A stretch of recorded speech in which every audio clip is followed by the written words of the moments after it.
तो क्या आप भी अपनी ऐसी पिक्चर को कुछ ऐसे एडिट करना चाहते हैं तो ये वीडियो आपके लिए है।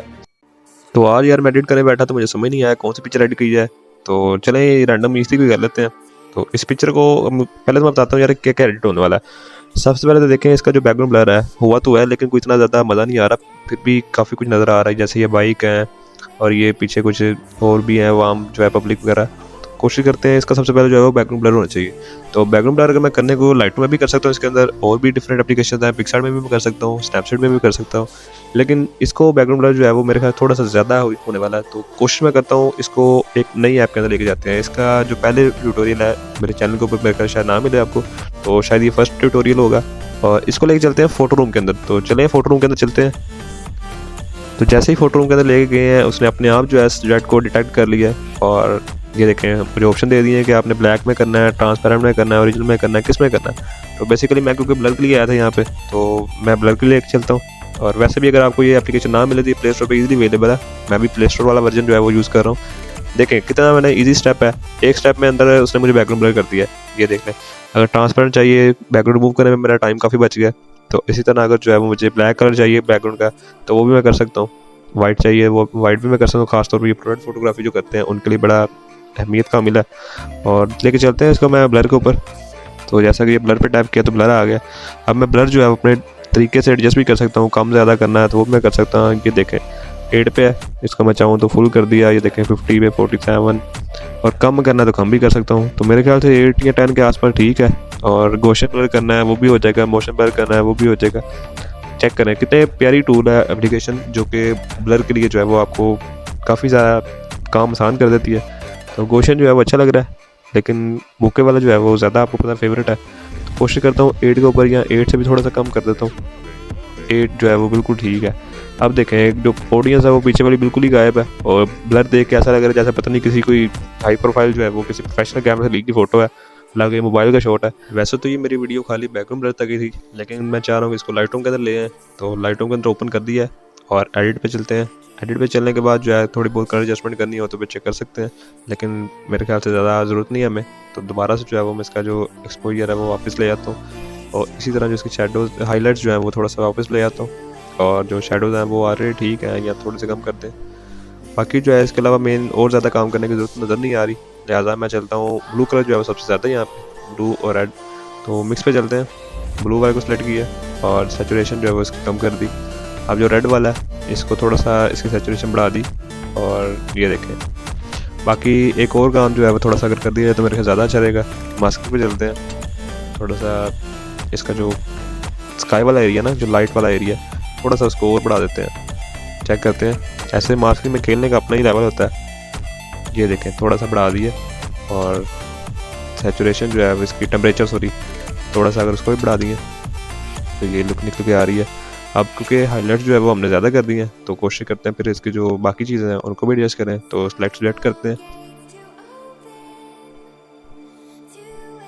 तो सब्जेक्ट जो है वो हमारा सेलेक्ट हो चुका है, तो इसको मैं करता हूँ इन्वर्ट। ये देखें ये इन्वर्ट कर दिया। अब बैकग्राउंड जो है हमारा वो ऑलरेडी सेलेक्ट हो चुका पूरा, सब्जेक्ट जो है वो सिलेक्ट नहीं हुआ।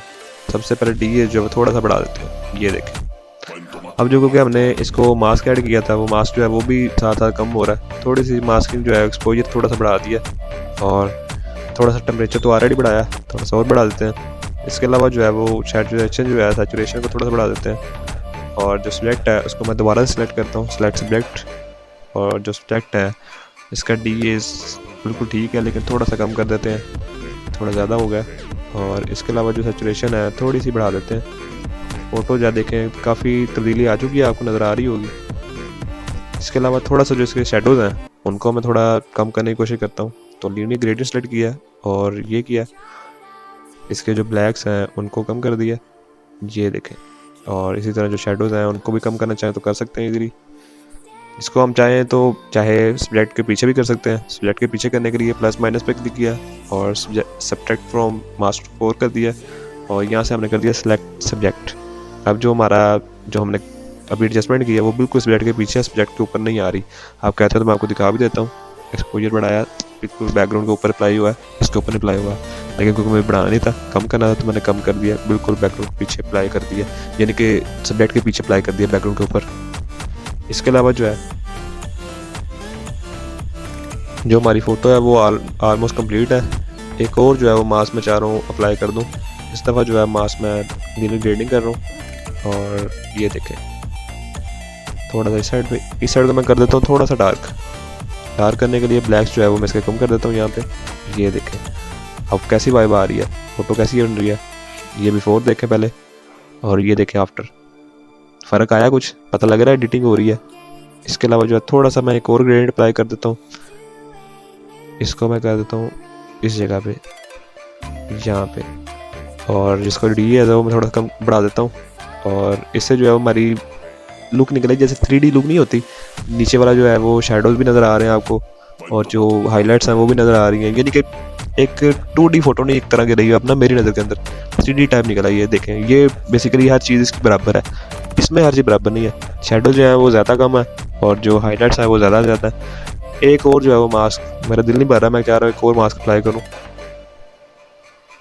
ये एक और प्लस पे क्लिक किया और रेडियस ग्रेडियंट एक और अगेन यहाँ पे। इस दफ़ा जो है वो थोड़ा सा मैं फेस के ऊपर भी ले रहा हूँ।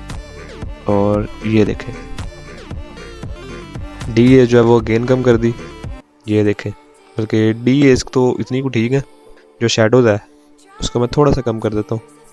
जो हाइलाइट्स हैं वो बढ़ा दी अगेन। टेम्परेचर जो है अगेन थोड़ा ज़्यादा कर दिया। चेक करें अब, थोड़ा सा फेस के ऊपर भी मैं ले रहा हूँ ताकि फेस के ऊपर ऐसा लगे कि जैसे पीछे लाइट आ रही है। ये देखें, अब जो हमारा काम है वो हो चुका कंप्लीट। थोड़ी सी इफेक्ट्स में जाके थोड़े से टेक्सचर को बढ़ा देते हैं, और टेक्सचर बढ़ाने के बाद डी एस थोड़ा सा बल्कि ठीक है। प्लस इसके अलावा जो विगनेट है थोड़ी सी कम कर दी, इतनी खास नहीं, क्योंकि ऑलरेडी हमने साइड बहुत कम कर दी है। फैदर थोड़ा सा बढ़ा दिया, डिटेल्स में गई शार्पनिंग बढ़ा दी, नॉइस रिडक्शन जो है वो ज़्यादा कर दी, इसी तरह कलर नॉइस रिडक्शन भी ज़्यादा कर दी। और जो हमारी फ़ोटो है वो देखें बिफोर और ये देखें आफ्टर। तो कैसी लगी वीडियो? अच्छी लगी हो तो चैनल पर नहीं हो तो सब्सक्राइब भी कर देना। इसके अलावा आप मेरे इंस्टाग्राम पे जाकर कोई समझ ना आए तो वो मुझे इनबॉक्स भी कर सकते हो।